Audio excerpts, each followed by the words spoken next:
বর্তমান সময়ে বাংলাদেশের সবথেকে জনপ্রিয় পর্যটক স্পটগুলোর মধ্যে অন্যতম একটি দেবতাখুম, যেটাকে অনেকেই খুমের স্বর্গরাজ্য বলে থাকে।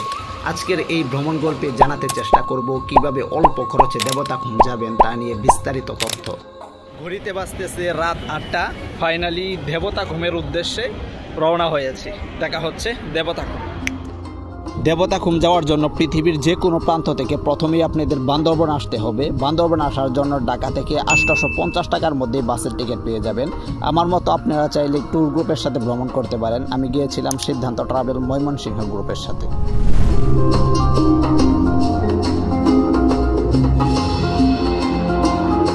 শুভ সকাল বান্দরবন। ফাইনালি দীর্ঘ সময় যাত্রা শেষে অবশেষে বান্দরবনে এসে পৌঁছেছি। হিলভিউ রিসর্ট থেকে আমরা সকালের নাস্তা সেরে পরবর্তী গন্তব্যে আমরা পৌঁছাবো ইনশাল্লাহ।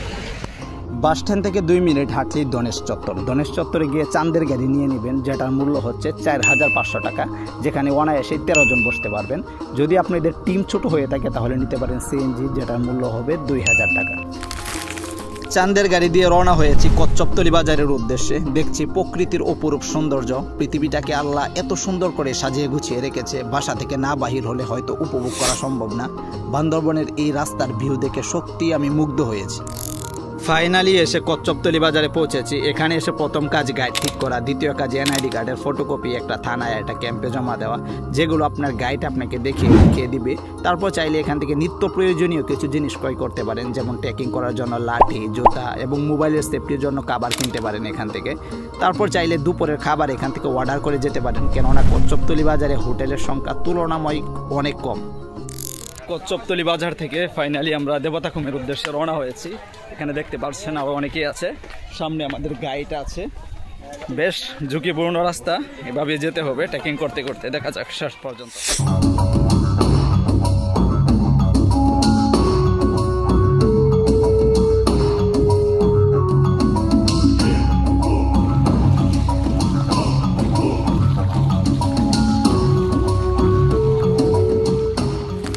পাহাড়ি আঁকাবাঁকা রাস্তা আর এই ঝিরির সৌন্দর্য দেখে আপনারা মুগ্ধ হতে বাধ্য। একবার এই সৌন্দর্যে চোখ পড়ে গেলে আপনার কষ্টটাকে আর কষ্ট মনে হবে না। মন চাইলেও বেশ অনেকটা সময় জুড়ে এখানে বিশ্রাম নিতে পারবেন না, কেননা আপনার গাইড আপনাকে একটা কথা বারবার শোনাবে, যত আগে যাবেন তত আগেই বেলা পাবেন। হ্যাঁ, এটাই সত্যি। যদি আপনি প্রশ্ন করেন আর কতটুক দূর, তখন আপনাকে বলবে এই তো চলে আসছি বলতে বলতে 40 মিনিট হাঁটলাম, এখনও দেবতাখুমের সন্ধান মিলেনি। আপনারা চাইলে এই গাইডের মাধ্যমে ভ্রমণ করে আসতে পারেন দেবতাখুম। তার নাম্বার আমি স্ক্রিনে দিয়ে রেখেছি। দেবতাখুমের উদ্দেশ্যে দীর্ঘ পথ পাড়ি দিচ্ছি। এই দেখতে পাচ্ছেন ঝিরি এবং পাহাড়ি আঁকাবাঁকা রাস্তা দিয়ে যাচ্ছি দেবতাখুমের উদ্দেশ্যে, যেই স্বর্গরাজ্য দেখার জন্য আজকে এই অ্যাডভেঞ্চার ট্যুর। জায়গাটা খুবই সুন্দর, খুবই চমৎকার। যদিও কষ্ট হচ্ছে, তবে এই ভিউ দেখে আত্মার তৃপ্তি পাচ্ছি।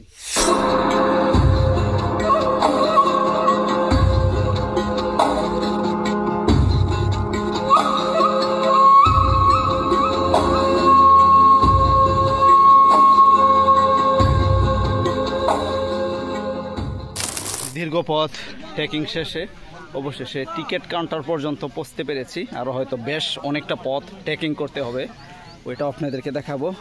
এবং এখন আমরা এখান থেকে প্রথমে টিকিটটা কেটে নেব। ভেলা এবং লাইফ জ্যাকেটের জন্য 200 টাকা দিয়ে টিকিট কাটতে হবে, যেটা আমার কাছে একদমই অযৌক্তিক। যেহেতু টুপ গিলেই ফেলছেন, এখন বর্ষির সুতায় ধরে ওরা একটু টানাটানি করবে, এটাই স্বাভাবিক। এখান থেকে কিছু দূর আগালি চলে আসবেন এই পরীক্ষা কেন্দ্রে। কেন আমি এটাকে পরীক্ষা কেন্দ্র বলছি ওয়াইট একটু পরে জানাচ্ছি। নৌকা আমাদেরকে নিয়ে যাচ্ছে মূল খুমে। ফাইনালি আমরা চলে আসছি মূল দেবতাখুমে। এইটাই হয়তো আজকে আমাদের জন্য সবথেকে বড় ধৈর্যের পরীক্ষা হবে, কেননা আমরা খুব সকাল সকাল আসছিলাম। এরপরে এসে দেখি আমাদের আগে আরও অনেকজন এসে বেলার সিরিয়াল দিয়ে দিয়েছে। বেশ অনেকটা সময় হয়তো আমাদের অপেক্ষা করতে হবে। যারা নৌকা দিয়ে ভ্রমণ করতে চান তারা চাইলে খুব আগেভাগেই ভ্রমণ করে যেতে পারেন, কেননা নৌকার জন্য অত সিরিয়াল ধরতে হয় না। নৌকা আপনাদেরকে 15 মিনিটের মধ্যে পুরো খুম ঘুরিয়ে দেখে ফেলবে। তবে সবাই বেলার জন্যই সিরিয়াল ধরে নরমালি। ফাইনালি দীর্ঘ পথ ট্রেকিং শেষে অবশেষে এসে দেবতাখুম পৌঁছেছি, যেটার জন্যই মূলত এই কষ্ট, এই ট্রেকিং।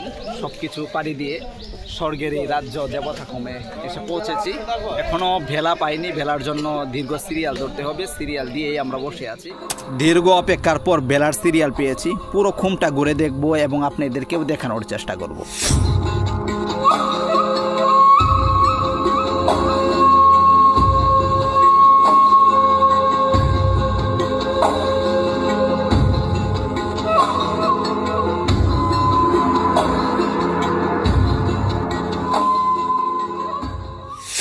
ভেলায় চড়ে ঘুমের ভিতরে প্রবেশ করছি, দেবতা ঘুমের ভিতরে। এখানে আমার বন্ধু ভেলা চালাচ্ছে। এই যে হচ্ছে আমাদের ভেলা, এটা মূলত হচ্ছে বাঁশের ভেলা, এটাকেই বলা হয় ভেলা আর কি।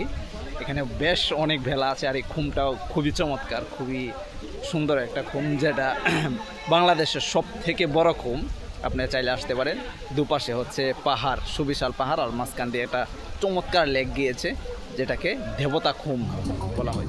দেবতা খুম পার্বত্য রাঙামাটি জেলার রোয়াংছড়ি উপজেলায় অবস্থিত একটি জলাধার, যা অনেকের কাছে খুমের স্বর্গরাজ্য নামেও পরিচিত। দুপাশে সুউচ্চ পাহাড়, মাঝখানে বয়ে যাওয়া গভীর ঝিরিপথ। অ্যাডভেঞ্চার প্রেমীদের এ যেন এক স্বপ্নের রাজ্য। দেবতা খুমের ভিতরে এরকম হঠাৎ বৃষ্টির আগমন আমাদের মতো ভ্রমণ প্রেমীদেরকে আরও বেশি উৎসাহিত করেছে। আজকের এই ভ্রমণ গল্প এখানেই শেষ করছি। আজকে আমার ট্যুর সঙ্গী ছিল সিদ্ধান্ত ট্রাভেল ময়মনসিংহ গ্রুপ, যাদের সাথে আপনারা চাইলে বাংলাদেশের যে কোনো সুন্দর জায়গা থেকে ঘুরে আসতে পারেন। তাদের সাথে যোগাযোগের সমস্ত ইনফরমেশন আমি আমার কমেন্টে দিয়ে রাখবো।